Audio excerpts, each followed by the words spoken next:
Thank you all for coming out on this very dreary, wet day. My name is Emily, and I'm the thesis coordinator at the Graduate College. And I'm here to talk to you a little bit about the thesis process, which I think is one of the most exciting parts of earning a degree here at the University of Illinois. And I can actually speak to you from the thesis coordinator side, but I also earned my PhD a little less than a year ago from the University of Illinois. So if you have any questions from the how do I get through this grad school thing side, I'm really happy to answer those as well. So let me get to know you now that you know me. How many of you are doctoral students? Okay, any master's students? Okay, so doctoral students. And what stage are you in? Who's planning to deposit this semester? Okay, who's planning to deposit soon? And who's gonna get ready to take their prelims soon? Okay, so a little bit of everybody, and that's great because this workshop has a little bit for everybody in it. So let's go ahead and get started and talk a little bit about what is this magical place called the Thesis Office. Clicker. Go. There we go. Okay, Thesis Office. Is the place where, I'm the thesis coordinator. I am the thesis office. I'm the only person that works there. And so what my job is to review all the theses and dissertations that come out of the University of Illinois. Can you guess how many that is? It's a lot, yeah. How many guesses? Like 100 a semester? 100 a semester. It's higher. 350 a semester, higher. 5? Closer to, 5 to 600 a semester. So we're looking at around 13 to 1,500 a year. Mostly, yeah. I get a little extra help during the deposit periods because that's a little crazy. But yes, for the most part, it's me. And I'm looking at the format of your thesis. I am looking at things like, is your whole thesis there? Like, are all of the chapters there? Did you spell your name right? Does your thesis look good? That sort of thing. That's what I'm looking for and helping with. A few other things I do. Doctoral examination committees. So all doctoral students take preliminary exams and final exams. And it's my job to look at all those committees, make sure they look okay, and appoint them. And so I work with the deans to do that. I also help with problems, because doing a dissertation and taking exams can be complicated and things can happen, and that's where I'm here to help. So I work with students to help with policy, to help understand procedures, that sort of thing. And I can also point you to any resources across campus that can help you as well. And finally, outreach and programming. So coming to talk to you all is part of my job, and it's my favorite part of the job because I love meeting everyone. I love getting out of my office a little bit, and I love hearing about all the great work that you guys are doing. So this presentation today is going to go through some of the milestones that you're going to reach as you go from your preliminary exams through depositing your thesis and then beyond just a little bit. So I want to start with the first milestone that you'll reach, and that is the preliminary exam. So the preliminary exam, there's no good place to stand right now, so I'm going to climb over the cords. Okay, so the purpose of a preliminary exam is basically to evaluate your overall and specific knowledge of your field. Usually the exam includes an oral exam of your proposal, your dissertation proposal. So your committee will look at it and they'll give you feedback and you'll just talk through it. After passing your preliminary exam, you become a candidate for the doctoral degree. So you become a PhD candidate at that point. And you also get the great title ABD, right? So preliminary exam is a big deal. So then some of our policies regarding preliminary exams, these are appointed by the grad college. So we're going to review them, make sure they look okay. Your preliminary exam needs to include at least 4 members. Sometimes students have more, and that's okay, but you have to have at least 4 members. 2 of those members have to be tenured, and 3 of those have to be part of what we call the graduate faculty. Has anybody heard of the graduate faculty before? So the grad faculty is actually a group of professors on campus that are tenured or tenured track, and their role is working with doctoral students on their research, working with graduate students. We have a graduate faculty database that you all can access. If you go to the grad college website and type in grad faculty database, you'll be able to find it, and you can search it to see if your professors that you want to be on your committee are part of the grad faculty. So let's see if the internet will work today. We can search for people. Let's see. Do we see this? Yeah. Okay, let me log in.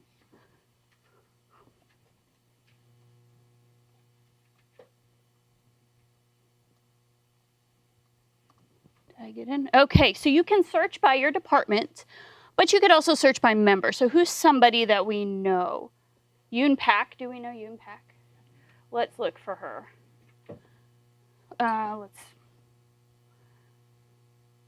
Okay. Is she in here? She's in here. So we can see from this that she is a member of EPAL. She's active grad faculty, and she's also tenured. So she could totally fulfill 2 parts of the requirements for grad college.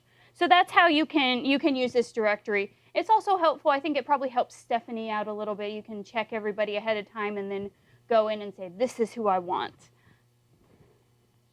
Yeah. No, that's a good question. So you are allowed to have, as long as you have the 3 grad faculty members and 2 tenured people from the University of Illinois, you can have other members on your committee. So if you want someone from like the University of Ottawa to be on your committee, that's totally possible. You would just need to get a CV from that person, and the chair of your committee would have to write a justification that says why this person should be on your committee. So I must have 3 graduate faculty From U of I, yes. Yeah. Uh-huh. Okay. Are we, any more questions?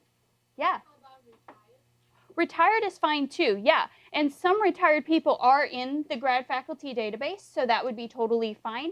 Some retired faculty members are not in the grad faculty database, in which case we would go through the procedure of needing the CV and the justification.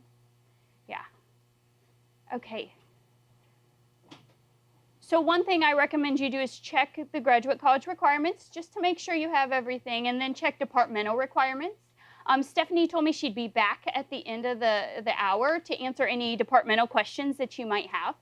So write those down and have those ready for her when she comes back. And then what happens when you take the exam? You get a result, right? And there are 3 possible results: pass, fail, and defer. And I think pass and fail are pretty self-explanatory, but what does defer mean? Defer is a term that means that the committee might want additional information from you before they're willing to vote pass or fail. So usually that depends on what your committee wants. It's totally up to them. They could want you to take an additional class. They could want you to revise part of your proposal. You know, it's up to the committee to decide. So in a deferred decision, it's kind of a holding. We wait until the committee evaluates your work again, and then you either pass or fail the exam. So that's how it works. Departments do things differently in the case of a defer. So if that does happen, it's okay. Go talk to Stephanie, and she can help you through what the departmental procedures are. Okay, any other questions about preliminary exams? If you think of them along the way, just let me know. So we'll move on to the deposit, what we call the deposit process, thesis process. And the thesis process is in 4 stages. There's the development stage, departmental approval stage, grad college approval stage, and deposit. That's everybody's favorite, right? Graduation. So we'll walk through each of these stages, and I know all of you are at various points in these stages, so hopefully some of the tips I have will help you. So we'll start with development. This is where you're organizing your ideas. You've just finished your prelim, you've got your proposal, you're ready to start working. So what do we do then? I think one of the most important resources is your department. So I think definitely check with your advisor, see what their expectations are for your thesis, what they want it to look like, what they'd like you to do, timelines, that sort of thing. So meet with your advisor and outline what your game plan is. Definitely review departmental policies and procedures. You might have a departmental handbook that'll outline some of these things for you, so definitely check that out. You might also consider creating or joining a writing group, getting a cohort of people who are in your shoes, doing the same thing as you, and just get together to read, to write, to commiserate, whatever that is. I know for me, working on my dissertation, having a dissertation buddy is what I called her. That was a game changer, you know, because I had someone who could relate to what I was feeling and what I was doing, and who could read my work and give me some feedback. You could start your own writing group, but I also know the Writers' Workshop has writing groups that you can also join as well, and we'll talk about that more in a second. Another idea is to search through Ideals. Has anyone heard of Ideals? Yeah. So Ideals is the University of Illinois' repository where a lot of our creative works go, including all of the theses and dissertations that come out of the university.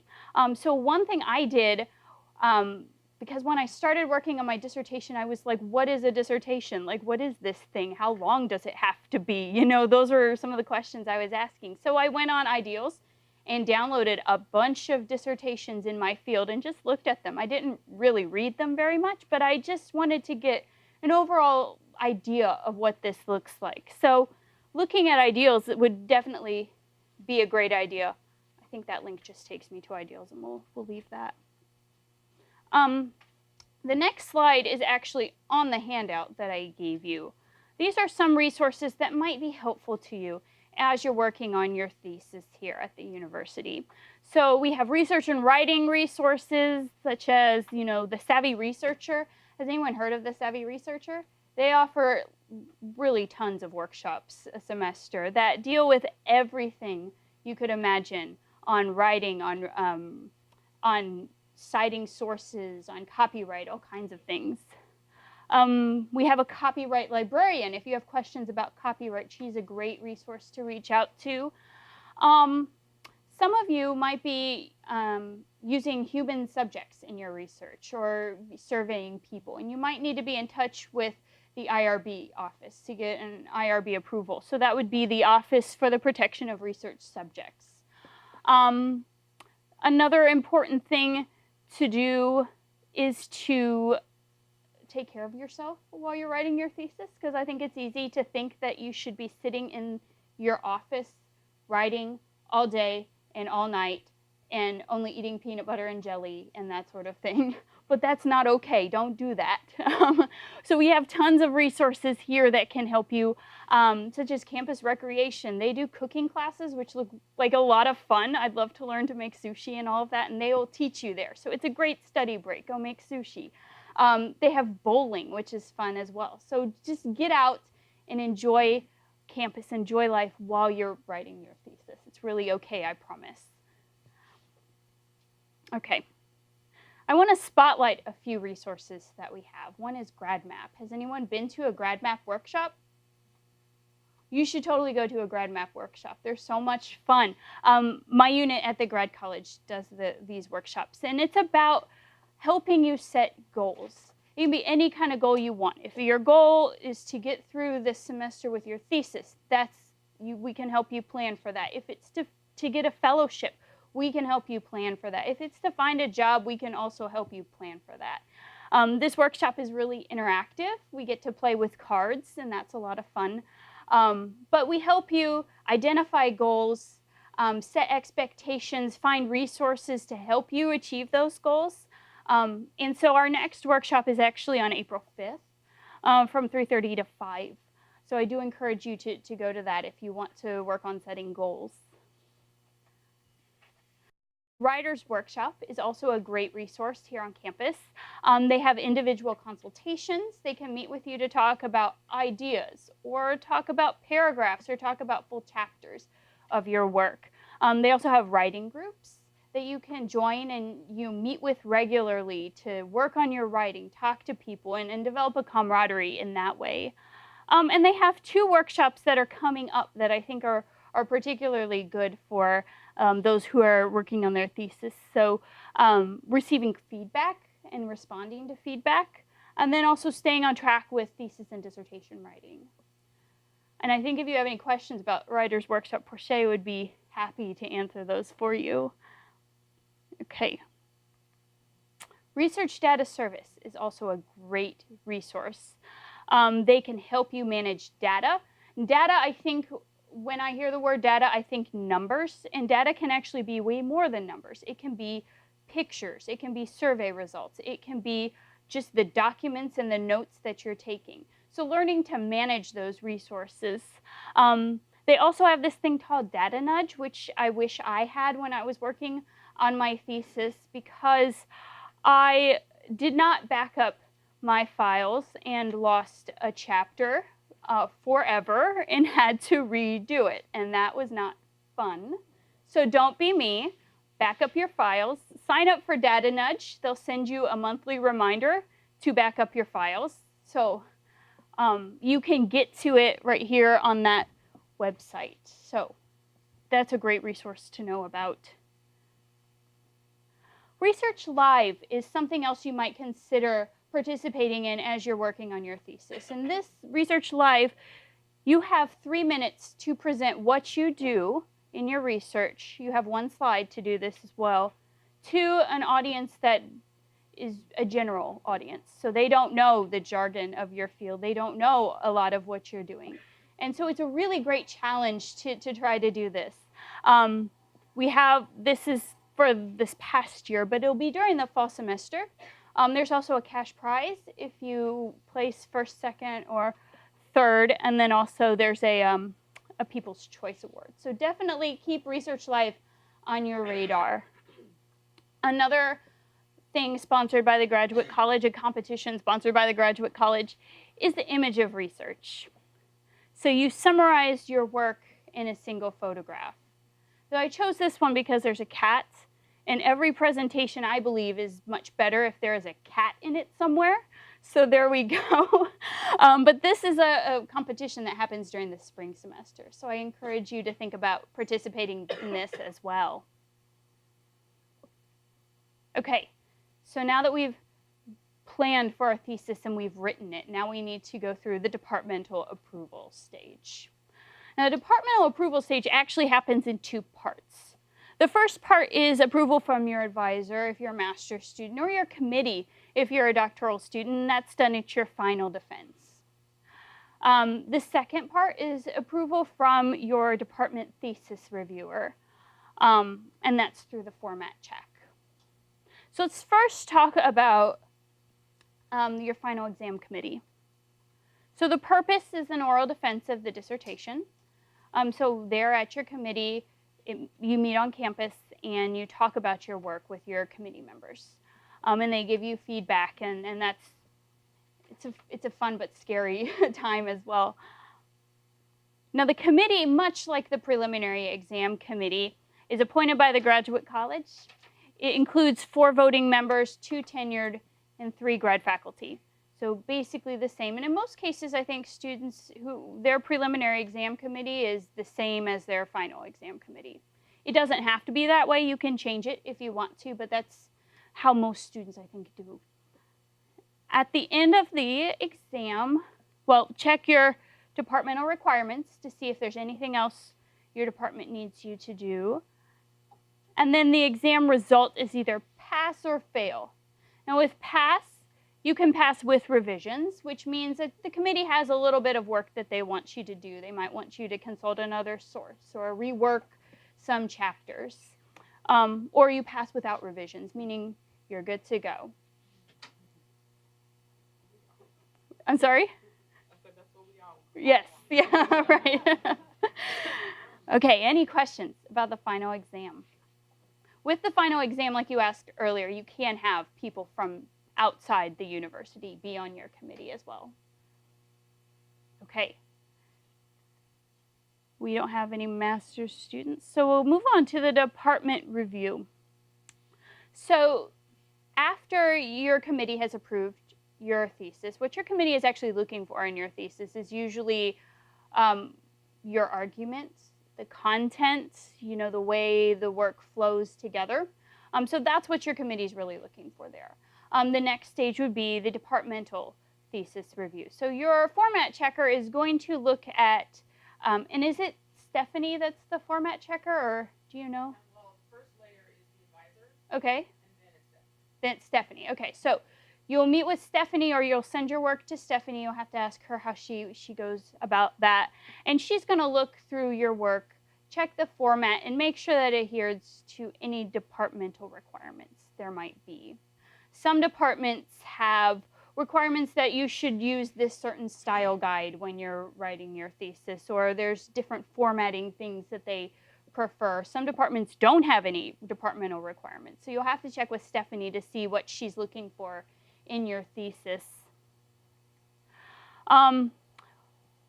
When your thesis is approved, both by your committee and then also by the department, they're going to sign what's called a TDA, which actually stands for Thesis Dissertation Approval Form. It's very original, right? Once that form is submitted to the graduate college, then I know that you are ready to go and you're ready to deposit. Once I get your TDA, to let you know that I've gotten your TDA, I'll send you an email with your next steps. So we'll be in communication at that point for sure. Any questions about department review? This stage of the presentation goes kind of fast. Go ahead. Question about the actual oral defense. Yeah. How many of your committee members need to be physically present? Good question. Yeah. So the chair of your committee needs to be physically present, and then one other person. Yeah. So there needs to be 2 people from your committee present plus you. And then other people can Skype in or call in. Yeah. Any other questions? Yeah. These procedures can be done by road. Finding outside US, Uh-huh. can I deposit my thesis? I got some approval from the Yeah, so you have to be on campus to take your final exam. After that, yeah, you can be in Antarctica and deposit your thesis as long as you have internet connection. We can do all of it via email. Yeah, so it's no problem. Yeah. Any other questions? Okay. So once we've gotten departmental approval, we move on to graduate college approval. That's where I come in. So I think the first question to ask is, why does the graduate college review your thesis? So first of all, take a look at this cartoon because it's funny.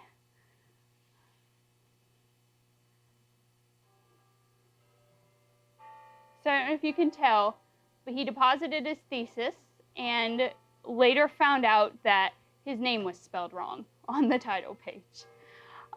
This actually does happen, not the deposit part. I try to catch it before the deposit part, but it does actually happen. Someone accidentally spells their name incorrectly. And that's where I come in. It's the final quality check of your thesis. So when I'm checking your document, I am looking to make sure that, everything is there. Everything is formatted in a way that makes sense to readers. I'm making sure that all of the chapters are there. There was a time I had someone who left out chapter 4 of their thesis, and how many of you would like to deposit your thesis without a whole chapter missing, I mean, that's, I think, a nightmare for me. So I check to make sure everything is there. I check the title page to make sure that your name is spelled correctly, the title is spelled correctly, that you're in the program that you think you're in, that sort of thing. And it's just to give an overall look at your document. I mean, we know that you're stressed out. You've been working with this thesis for a year, 2 years, 5 years, maybe longer. And I think that the closer you are to a project, the easier it is for little things to slip in or go wrong. And so that's where we come in, to make sure we catch those things. I'm not reading your thesis word for word. Can you imagine reading 1,500 of those a year? I don't think I could really do that. So I'm just checking the formats. I think one thing to remember is that your thesis is representative of you and your work, and we want to make sure that that comes out in the best way that it can. But your thesis is also representative of the university and your department. So we want to make sure that the products of this, your theses, look great, they look polished, and they look professional and represent the university well. Okay. I already talked a little bit about what we look for when we're looking at your thesis. Does anybody have any questions about that? Okay. So we have a number of resources on our website that can help you with formatting. Also, if you're depositing this semester or you're just curious about the formatting requirements, I'm giving a workshop today at 2 o'clock in Lincoln Hall. And we're going to go through all the formatting requirements, talk about what they look like, do practice reviewing on a thesis. So it's going to be a lot of fun. If you're interested, let me know, and I'll point you to the right place. But let's take a look at the grad college website and see what resources there are. I think I clicked. There we go. Okay. So on our formatting guidelines, you see we've got it broken down by each part. We have templates. First of all, it's a full document template, so you can just click the doctoral template, plug in whatever information you need to plug in. It's all, your table of contents is set up. The front pages are already set up for you. You just have to add your information, your thesis. We also have sample pages, so if you want to see what a table of contents page looks like, you can click on it and a PDF will pop up, ideally. There we go. And so this gives you some guidance on what that looks like, our format requirements look like in real life, and gives you tips for how to do this. If you have trouble using parts of Word, we know that Word is difficult sometimes. We do have help pages. They're under the FAQs. And you can go to formatting tutorials here. And we have links to PDFs of instructions and then also videos that can help you navigate difficult formatting issues you might see. If you have an issue that's not listed here, send me an email and I'll find out how to fix it and I'll add it to our website so we can work together to make this a more useful resource. Okay.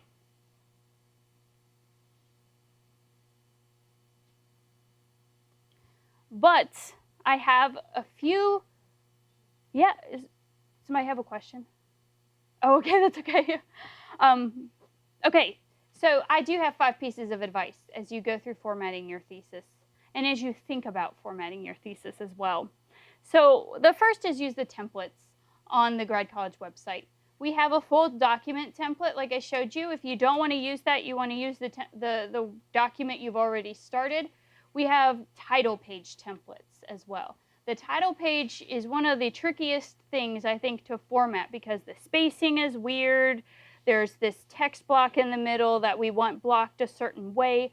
I've already got that done for you. You just have to put your name on the template, basically. So go ahead and download that. Another great thing that we do at the grad college is that I will review your title page whenever it's done. So if you want to send me your title page right now, I'll take a look at it. Your title doesn't have to be final, but I can give a preliminary look, make sure that you've got your major correct. If you have a concentration, we can make sure you've got your concentration on your record, check committee, all that sort of thing. And it really makes the process go a lot more quickly once you want to go to deposit. Yeah? What is the file format accepted for? So PDF. Yeah, PDF. Okay. Any other questions? Yeah.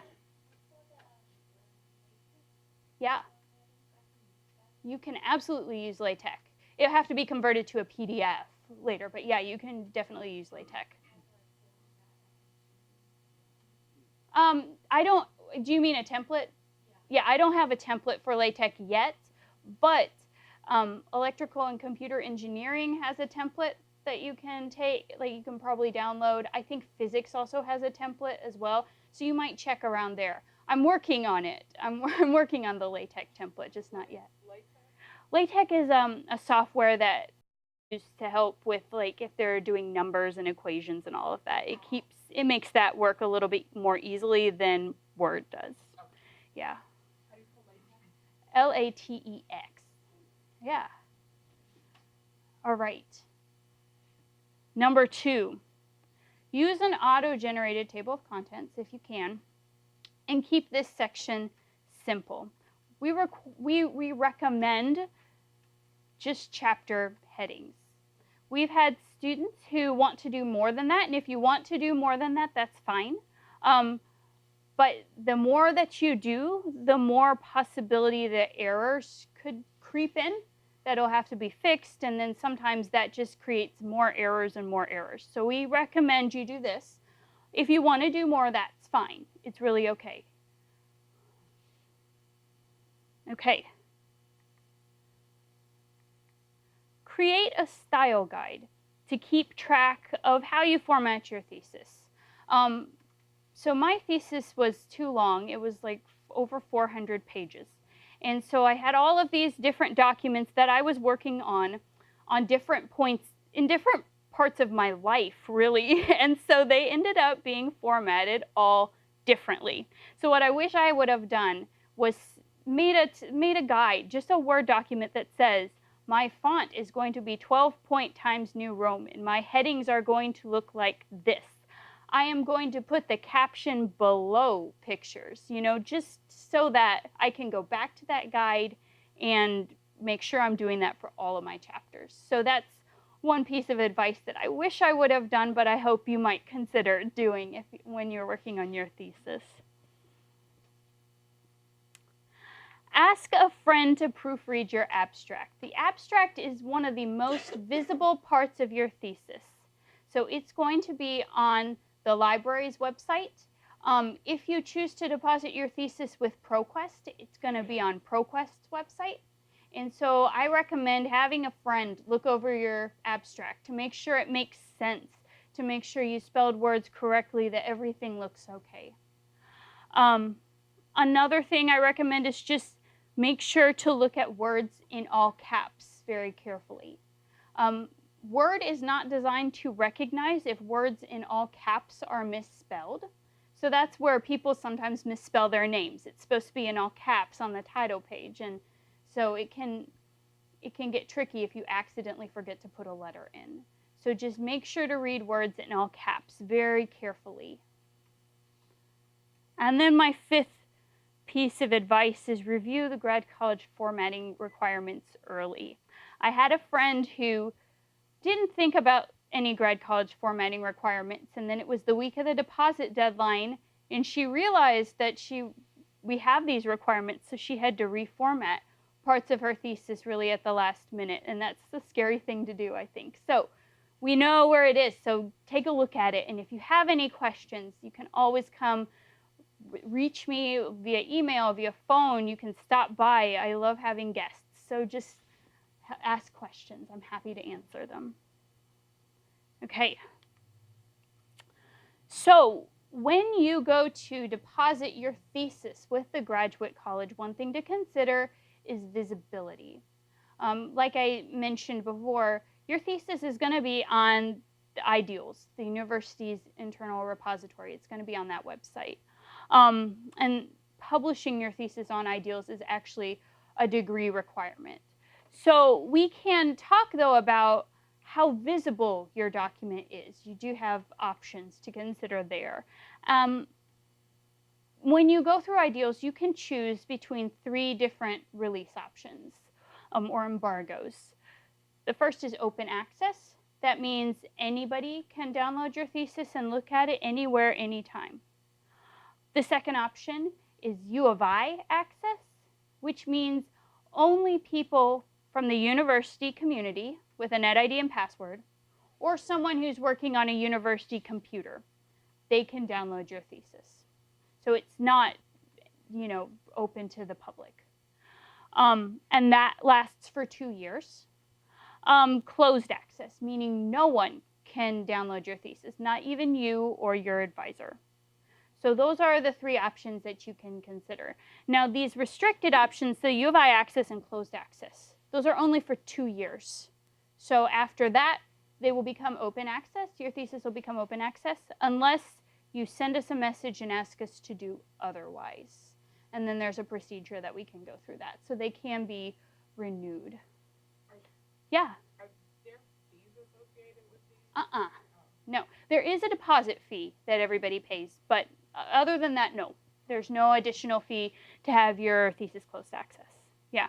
A lot of times why people might choose U of I access or closed access is if they're working on a publication, like they want to publish their dissertation into a book, or they're publishing their thesis into an article or something like that. You might ask for it to be closed access in that case so that it gives you time to get your publication done. Did you have a? Oh, okay, yeah. This is something I really definitely recommend you think about and talk to your advisor about to see what they recommend that you do. Is it always only 2 years at a time? Yeah. There is a possibility that if you wanted it for longer than that, you could request that, but you'd have to go through the formal petition process. Yeah. Yeah. And do we have to keep track of the 2 years, or is that something that you notify? No, you have to keep track of the 2 years. So you'll get an email from the library when your thesis is visible in IDEAL, like when they've published it to IDEALS. That doesn't necessarily mean that people can download it if you've chosen closed access, but that's when the 2 years starts from that day. So some people set up reminders in their phones or something like that. Yeah. With the closed access, are they able to still like read the abstract? Yes. Yeah, so that's a good question. So no matter which release option you choose, even if you choose closed access, your abstract is going to be visible to the public. So don't put anything in your abstract that you don't want everybody to know all the time. Okay. Another option that you might think about is ProQuest. And we'll get into ProQuest more in just a second. But when you're depositing your thesis or submitting your thesis to the grad college, you're going to be asked to choose if you want one of these release options or which release option you want, and if you want to send your thesis to ProQuest. But we'll talk about that in a second. Probably no patents here, but if you might have patentable work in your thesis, you want to contact the Office of Technology Management, and I can help you get in touch with them. Okay, now the fun part. So once you've got everything done with your thesis, you finalized, figured out your release option, you can submit it to the grad college. So we do have a link on our website that says deposit a thesis. You can click that button and it'll take you to the site where you just have to fill out information like your name, the title, the abstract. You choose the release options, and then you submit it to us. You submit your thesis to us, and we'll review it then. We will communicate with you via email through all of this. So you do not have to be on campus or in Champaign-Urbana or in Illinois to deposit your thesis. You can be wherever you want as long as you have internet connection. So that's how we're going to talk through the whole thing. Your deposit is complete when all corrections and required documents have been submitted to the grad college and approved. So that includes your thesis itself, that includes the TDA, and since you're all doctoral students, you have 1 or 2 surveys that you need to take. We have links to those on our website. And I do recommend you take the surveys early, because it makes the deposit process go a lot quicker. Okay. So a few reminders, especially if you're graduating this semester. Submit your title page to me to review. your title doesn't have to be final when you submit it. Just go ahead and send it. I'll take a look at it and I'll send you an email back with any additional information.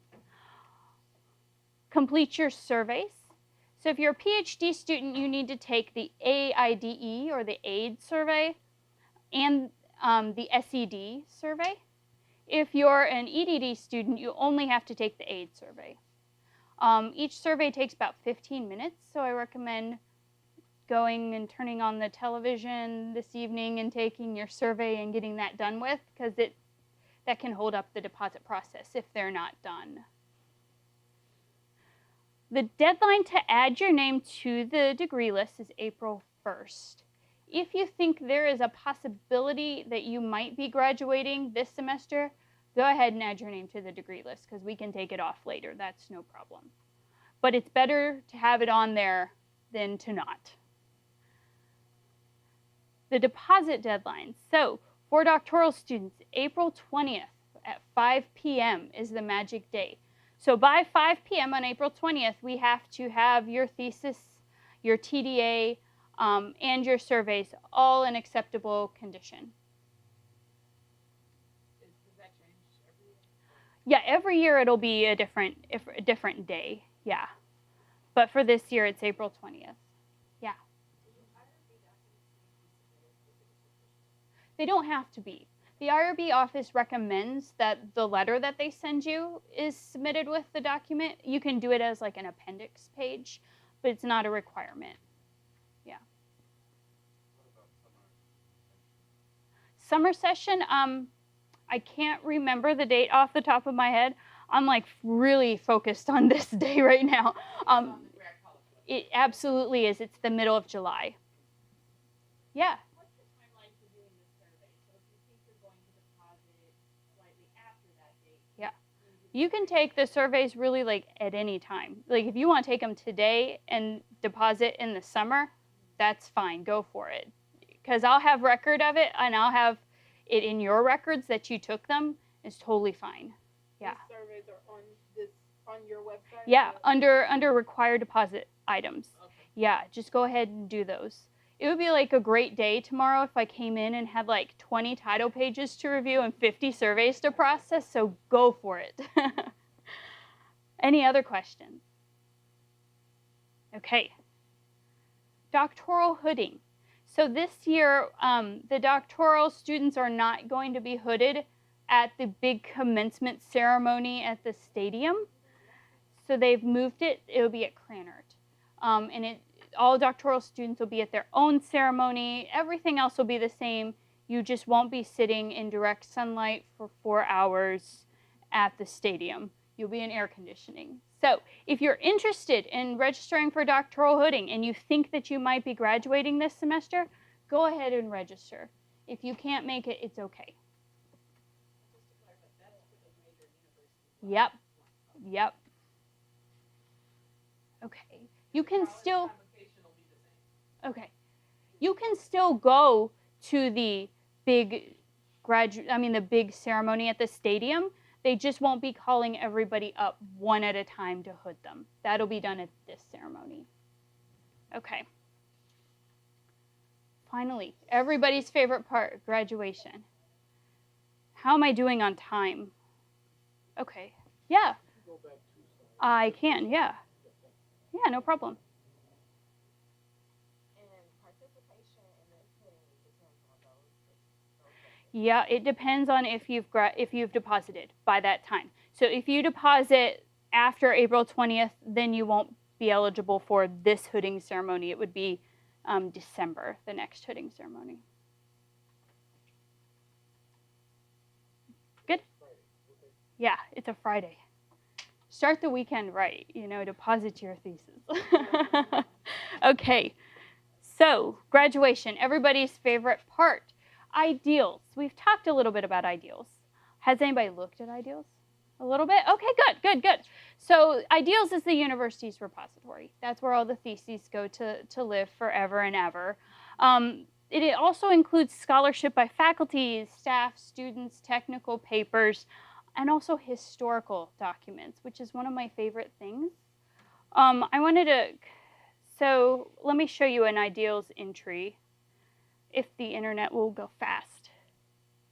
Yeah, so here is a student who recently graduated. You know him? Okay, so what's interesting about this is that every entry in ideals has its own, what they call handle. So this link here will take you directly to your thesis. Students like this because they can put that on job applications or in cover letters, and then the committees can go right to their thesis. You can also send that to your mom, and she can get directly to your thesis that way as well. So we see here you can just download a PDF of his dissertation, and it's open access. If your thesis is a different thing, you see the key here. If it's private access or closed access, it'll have the little locking key. If it's U of I access, it'll have an I and a locking key. You can also see the title, the committee, the abstract. All of this will be visible. Even if he had chosen closed access, all of this would still be visible. Another neat thing is at the bottom, you can click on Statistics Report, and it'll tell you when people are downloading your thesis. Students sometimes like to use this because then they can write book publishers and say, hey, look, all these people are interested in my thesis, and I want to make it a book. There's clear interest in it. Let's work on this. So the other fun thing about ideals is they have historical documents. So this one is fascinating. This is a thesis from, like, I think 1880. If I can open it. I don't know where my mouse is. There we go. Open sesame. Oh. Aha, here it is. So what's interesting about this is that it used to be a requirement that you had to draw a picture on the title page of your thesis. This is a requirement that I would love to bring back. So his thesis has this. It's on vases. So there it is, Greek vases.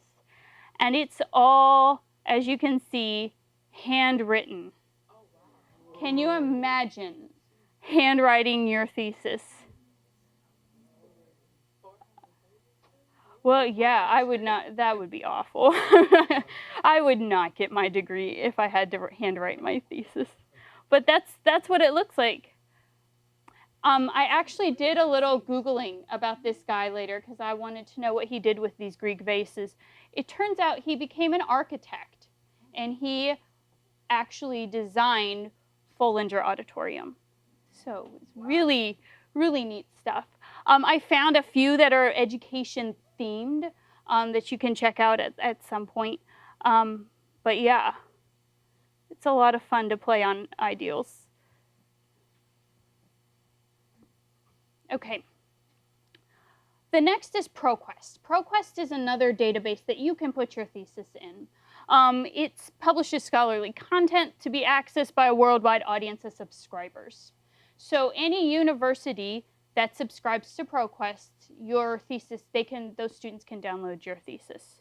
Other places that subscribe to ProQuest are medical facilities.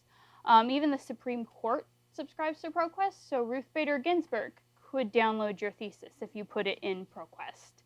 And I think a lot of students choose to put their, well, not a lot, half of the doctoral students at Deposit choose to put their thesis in ProQuest. And I think the big reason is because of the name recognition. Has everybody heard of ProQuest? Have a lot of people heard of ProQuest? Yeah.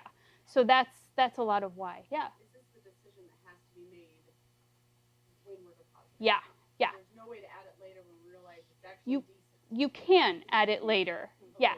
But there might be a fee along with that. So yeah. We don't pay a fee if we decide now.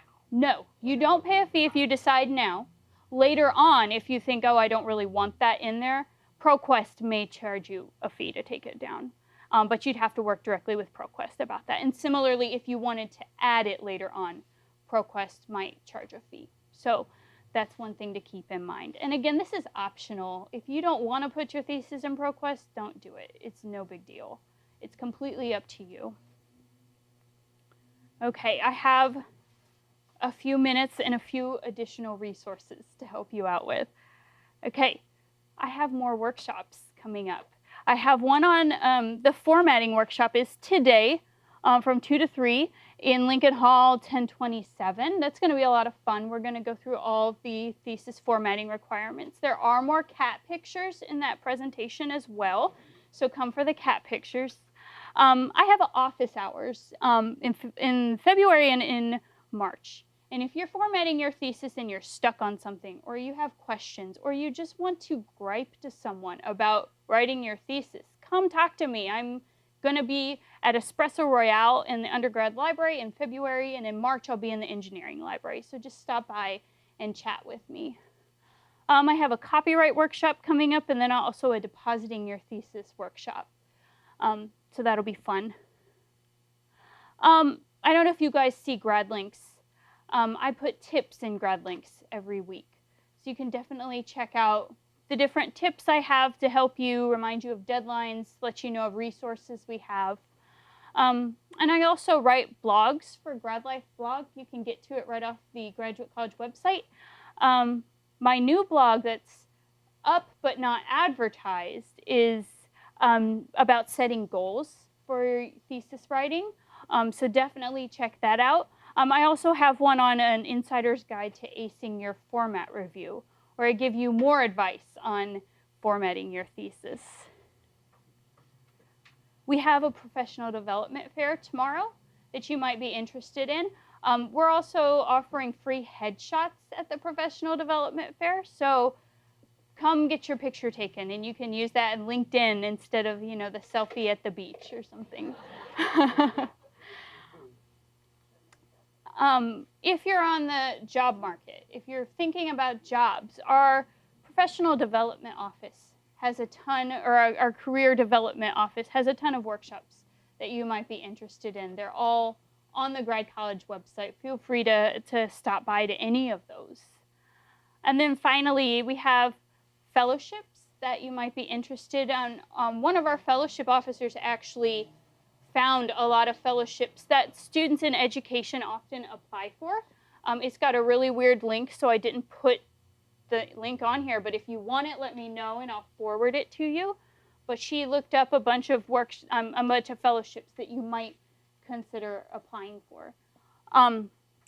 This office is in the Graduate College, and they also offer workshops, proposal advising, that sort of thing. So let me find this.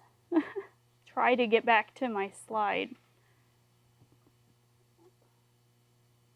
What? There we go. You can email them there, and they'll be able to help you if you're interested in applying for fellowships. But again, if you want the link to that, just let me know, and I'll send it to you. Okay. I'm here. I'm done now. So if you have any questions, right at the bell too. Yeah. Stephanie's here. If you have any questions for her, if you have any more questions for me, let me know.